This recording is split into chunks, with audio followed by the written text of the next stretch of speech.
तर आम्ही गेलो होतो पोईचाला. गुजरातमध्ये पोईचा म्हणून एक गाव आहे आणि तिथेच हे स्वामीनारायण मंदिर आहे आणि ते पाहण्यासाठी आम्ही तिथे गेलो होतो. खूप लांबून लोक येतात हे मंदिर पाहण्यासाठी, कारण खूप खरंच छान असं मंदिर आहे. हे मी शॉर्टकट घेते आहे डायरेक्ट मंदिरापासून, पण या मंदिराचा पूर्ण जो परिसर आहे तो खूप छान आणि खूप मोठा आहे. याचा व्हिडिओ मी लॉंग व्हिडिओमध्ये केलेला आहे, तो तुम्ही माझ्या चॅनलवरती बघू शकता लॉंग व्हिडिओमध्ये जाऊन.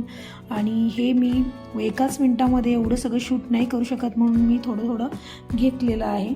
आणि खूप छान हे जे पाणी दिसतं आहे इथे चारी बाजूनं मंदिराच्या पाणी आहे आणि या पाण्यामध्ये लोक ना कॉईन टाकत होते विश मागून, तर ते पूर्ण कॉईननी भरलं होतं. आणि त्यानंतर तुम्ही बघताय आजूबाजूला किती गर्दी आहे, वेकेशन होते त्यामुळे. खूप छान असं टेम्पल आहे आणि गुजरातमध्ये खरेच टेम्पल खूप बघण्यासारखे आहेत. जर कोणी आलात तर हा पोईचाचा स्वामीनारायण टेम्पल तुम्ही नक्की करा, खूप सुंदर आहे. आमचा तर पूर्ण अर्धा दिवस इथे गेलेला आहे.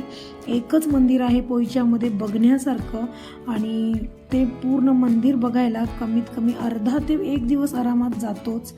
आणि या साईडला, या मंदिरच्या साईडलाच नर्मदा नदी वाहते आणि या नर्मदा नदीच्या साईडलाच आम्ही रेवा रिसॉर्टमध्ये आमचे रूम बुक केले होते, तर तेही तुम्हाला शॉर्ट व्हिडिओमध्ये बघायला मिळेल.